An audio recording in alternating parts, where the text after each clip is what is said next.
ჟინვალში უკვე 30 წელი არსებობს და მის მოგვარებაზე მოსახლეობის ინფორმაციით არავინ ზრუნავს.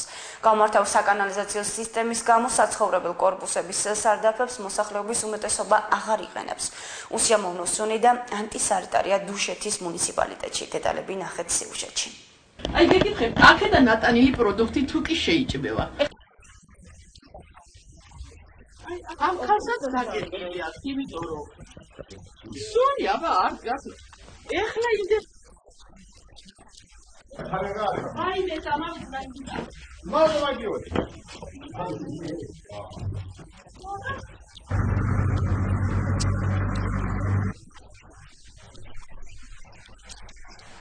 ოცდაათ წელია თითქმის რაც ეს კანალიზაცია გაფუჭებული და არავით არის ყურადღება, არავინ არ მოგვაქცია რა. გაჩერებაზე ჩავარ სუნი დაგახჭობს აი ქვით. აი ბიჭნი გაუჩასო, აი კუთხეზე დაგახჭობს. სულ მან გადის თელი კანალიზაცია და მიდის ზოგი ვენახებში, ზოგი ტრასის პირზე მიდის. პადვალი შედის კაცო. ანუ პადვალი დატყორილია? დატყორილია ბა.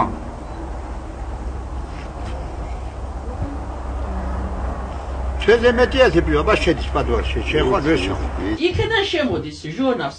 ეს ტურბები ხო გადის? ამ ტურბები გადამგულია ამ ტურბებიდანაც შემოდის და პლუს გარეთ კედლიდან შემოდის.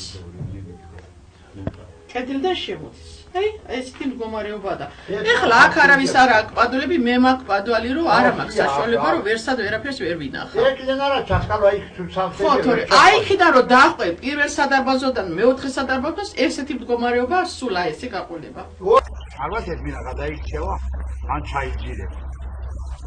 ანუ როგორ მოკითხება? შედის კაცო.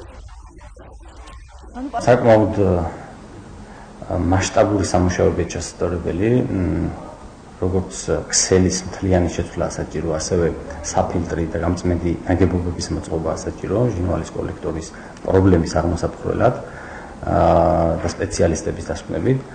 ჩვენ დაახლოებით მათი განანგარიშებებით საჭირო დაახლოებით 12 მილიონი ლარის მოცულობის ინვესტიცია განხორციელდეს იქ, რათა აღმოიფხვრას აღნიშნული პრობლემა.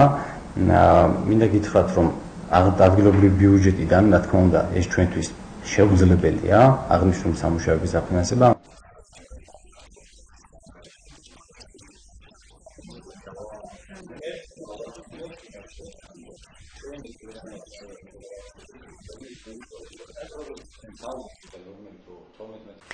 საქართველოში ყოველი მეხუთე ბავშვი შიმშილობს. გაეროს ბავშვთა ფონდი კვლევის